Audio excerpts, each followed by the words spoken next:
Hello. About a month ago I shot a video, seeds or seedlings,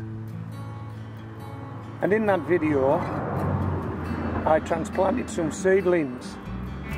These were seeds that had been started off indoors and were no more than a germinated seed when I brought them outdoors. And I transplanted those seedlings into this raised bed. And we had beetroot seedlings and we had parsnip seedlings. These are the beetroot seedlings 1 month on from that video. But first, let me dovetail that video in now. It'll only take 3 or 4 minutes and then we'll come back to this video. Hello. These are my beetroot. These are my parsnips. Both were sown as seedlings. The parsnips were germinated indoors on wet tissue and transplanted out as seedlings. The beetroot were germinated indoors in a little bit of soil and then brought out and grown on as seedlings. And then when they had only 2 seed leaves on them, I transplanted them out into this raised bed. Okay. Now what I like to do is, I like to mark the position of where I've sown a seedling, so that if I actually do any weeding, I don't weed that seedling out. I know exactly what it is. Okay, so what I've done is, as I say, I like to mark the position with these white pebbles so I know where to expect the seedling to grow on.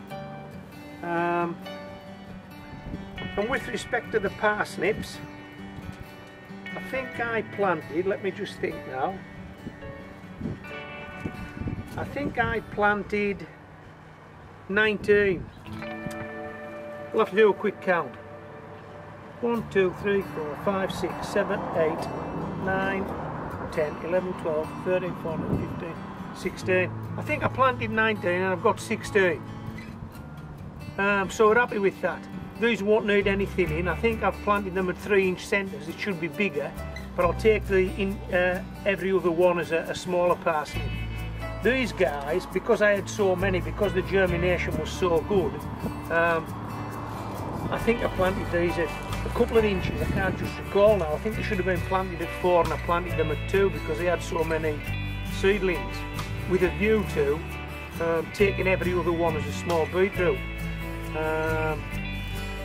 So I sowed a row of 19 beetroot seedlings as marked by 19 pebbles, and I've just done a quick count and we've got 19 beetroot growing.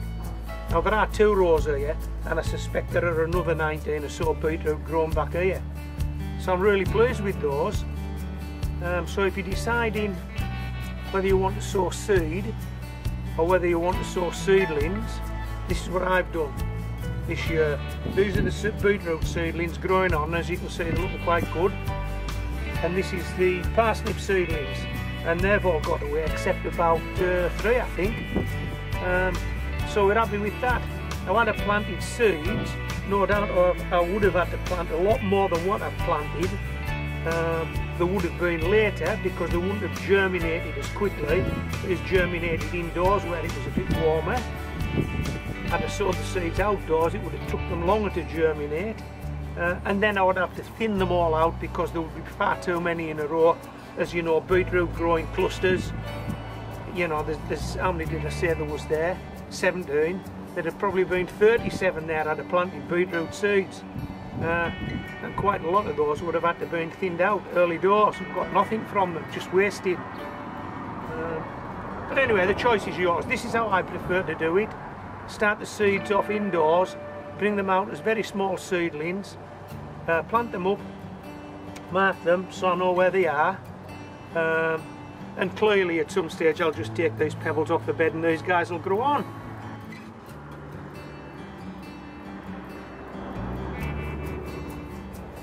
Okay, so that was me transplanting the seedlings.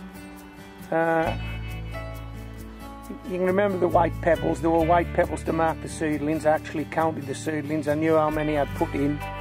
I tried to keep the spacings correct, although that was blown out of the water when I had such good germination with the beetroot seedlings. I think I put too many of those guys in, but they're in, and this is what they look like now. Let me pull this foliage back.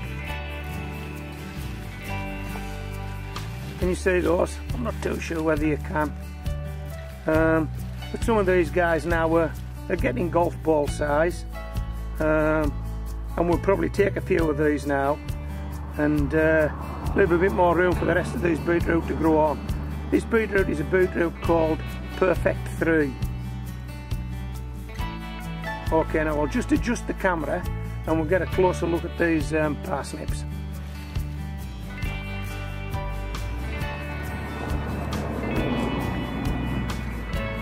These are the parsnips. These are a parsnip, I think it's Javelin. As you can see, these are well spaced. So there's been no need for any thinning at all. And what I will do is I'll let these parsnips get bigger, and then we'll take every other one. So we might take that one, leave that one to grow on, take that one, leave that one to grow on, and so on.